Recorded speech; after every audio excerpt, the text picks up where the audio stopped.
Welcome to Healing from Traumatic Events and PTSD, Essential Tools for Coping, Recovery, and Resilience. My name is Soraya Keating. I'm an MFT, also an EMDR certified therapist, and I want to offer you today 3 simple tools that can help you to cope with the immediacy of trauma and soothe your nervous system, promote recovery by identifying what I'm going to call a recovery and resilience map. And finally, ask empowering questions that promote resilience. And one of my cats might accompany us at any moment. Pets are really lovely for healing trauma, by the way, because they help us to regulate our nervous system.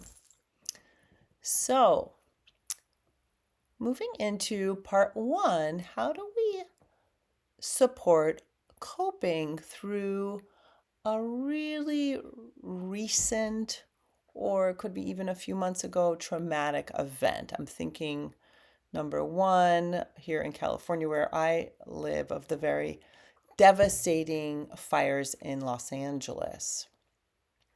Well, one simple thing we can do to cope is to, when we're in a safe space, orient to the present moment through a 5 senses orienting activity.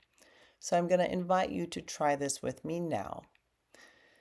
Take a nice, easy, generous, loving breath in and a loving breath out. And as you breathe in and out, notice something you see in the space around you that's pleasing to you. For example, I'm looking out my window, I'm seeing some greenery.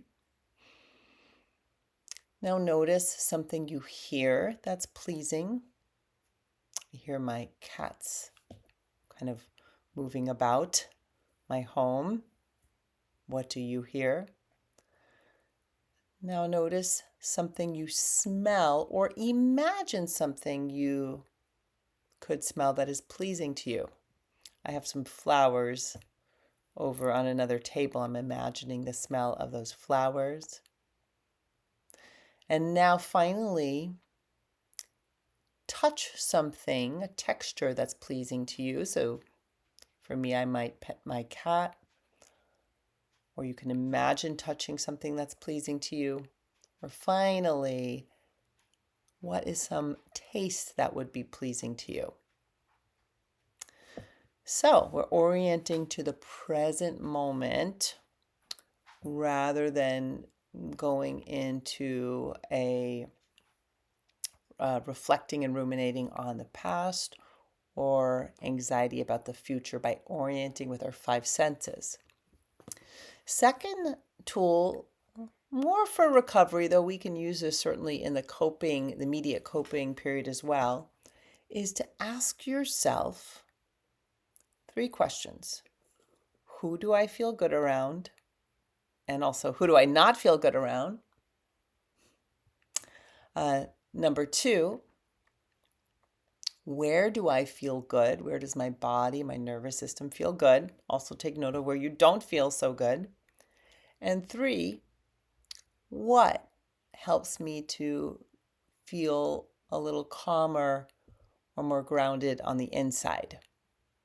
So make yourself a list of the who, where, and what that support you in feeling calm and grounded and good on the inside. And also take note of who, what, and where you might want to avoid for now. And after you come up with your list, you can create a recovery and resilience map. And I'll show you a simple one I made here. I wrote down, starting with a who I feel good around, where I feel good, and then finally, what I feel good doing, or what is going to help me with my recovery. Okay, you can make a separate one if you want, listing things that don't help you or make things worse, just to be clear on what they are. Okay, finally moving into resilience. So, one beautiful question to ask down the road when you feel like you have resourced yourself enough that you can ask this question and it's not incredibly triggering is what are the lessons, blessings, or gifts from this experience? Again, what are the lessons, blessings, or gifts from this experience? Maybe the lesson is one of letting go, of impermanence. What is the gift of the experience? Maybe it's a deeper connection you have with your loved ones, that it really bonded you together in a new way. Or what is the blessing? Wow, we were protected. That was a blessing. We may have lost a lot, or loved ones lost a lot, but we're still here. So asking empowering questions that open to lessons, blessing, and gifts rather than questions that shut us down, like why did this happen to me? Who's to blame? Those are questions that tend to disempower us in the long term. So those are 3 essential tools for coping, recovering, and promoting resilience after moving through traumatic events and PTSD. Thank you so much for joining me, and I hope that some of these tools are really useful for you. Be well, my friends.